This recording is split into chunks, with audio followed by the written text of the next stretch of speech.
Сәлем достар, сіздермен бірге Қуанышты медицина, мен Қуанышбек. Бүгінгі видеоның тақырыбынан көріп отырғандарыңыздай 99% студенттердің медицинада оқитын жіберетін негізгі қателіктерін сіздерге айтып түсіндіретін боламын. Бұл қателіктерді білсеңіздер, достар, медицинада білім алу, медицинада оқып жүріп өмір сүру өте оңай болады. Себебі достар, медицинаның фонында көптеген хайп бар, оқу қиын, сабақтар түсініксіз, үш алсаң болды деген әңгімелер бар, достар. Мен сіздердің қазір барлық бұл парадигмаларыңызды өзгертетін болам. Бұл видеоны сол үшін соңына дейін көріңіздер. Бірінші қателік, достар, медицинада оқитын студенттердің айтуы: медицина өте қиын, медицинадан үш алсаң болды, анатомияны түсіну мүмкін емес, гистологияны жаттап біту мүмкін емес дейді, достар. Бірақ бұның барлығы қате.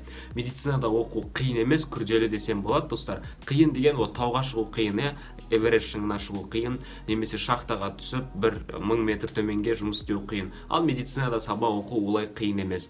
Сол себепті, достар, ол убеждениені алып тастаңыздар. Медицинада сабақ оқу оңай, сіздер оңай жолмен барлығын түсініп мықты маман бола аласыздар. Егер осыған сенетін болсаңыздар, бірінші, достар, ары қарай білім алу сіздерге өте оңай болады. Екіншісі, достар, студенттер 99% студенттер десем де болады, достар, базовый пәндерге көп мән бере бермейді. Базовый пән деген бұл клиникалық ойлауды дамытатын пәндер. Олар анатомия, физиология, гистология, патанатомия, патофизиология, фармакология. Осы пәндерді, достар, жақсы меңгеріп алатын болсаңыздар, тек қана оқып, экзаменнен кейін ұмытып қалмайтын болсаңыздар, ертең 4-ші курста, 5-ші курста, жалпы практикада сіздерге көп көмектесетін болады. Осы мақсатта мен сіздерге, достар, вебинар жасағым келіп отыр. Ертең кешкі сағат 8:30-да мен жабық Instagram каналында осы фундаменталды пәндерді қалай оңай жолмен оқу қажет, қалай ол пәндерден 5 алуға болады. Себебі, достар, мен барлығын 5-ке жапқам. Экзаменнің қазірге дейін есімде анатомия, патофиз, осы ақпараттардың барлығын сіздерге айтатын боламын. Және вебинардың соңында қатысқан адамдарға мен көптеген медициналық электронды кітаптарды сыйға тартатын боламын. Барлықтарыңызды вебинарда күтемін. Барлық сұрақтарыңызды маған описаниедағы WhatsApp номеріме жазып қойсаңыздар болады. Және тағы бір қателік, достар, медицинада оқитын студенттер ақтала береді. Менің уақытым жоқ, менің уақытым аз, ұйықтауым керек, сабақ оқуым керек деп. Достар, бірақ уақыт барлығында бірдей. Бәр адамда 24 сағат уақыт бар. Барлық адамда сол 24 сағаттық актив бар. Егер сіз айтатын болсаңыздар, менің уақытым жоқ, мүлде қолым тимейді десеңіздер, ешқашан уақыттарыңыз болмайды.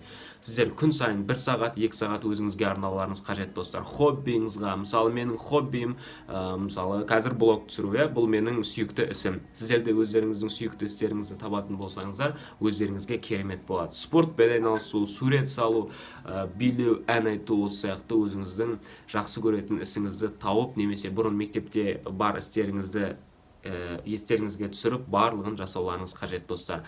Келесі, бұл ең маңызды деп айтсам болады, достар. Медицинада оқитын студенттер медицинаны ғана оқиды.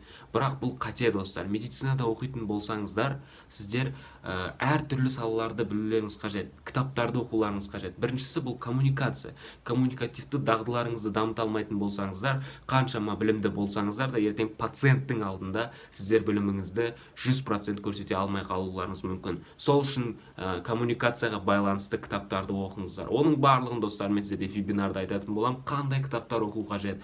Және қосымша видео түсіретін болам. Әрине, ол кітаптарға қосымша білім іздеңіздер, достар. Тек қана медицинаны оқи беретін болсаңыздар, кругозорларыңыз осындай ақ болып қалады. Тек медицинаның айналасында әңгіме айтатын боласыздар.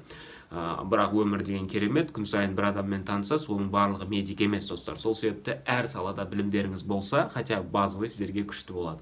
Сол үшін, достар, резюме жасап кетейін. Бірінші, бұл медицинаны қиын деген ойдан арылу. Екінші, бұл фундаменталды пәндерді жақсы меңгеру.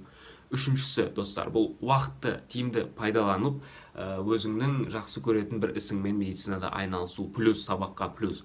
Төртіншісі, достар, медицинадан тыс пәндерді оқуға тырысу. Әртүрлі кітаптарды, дамытатын кітаптарды оқып, сондай білім алуға тырысыңыздар, достар. Осы ойларыммен бөліскім келді. Барлықтарыңызды вебинарда күтетін болам. Сіздермен бірге болған Қуанышты медицина, мен Қуанышбек. Пока.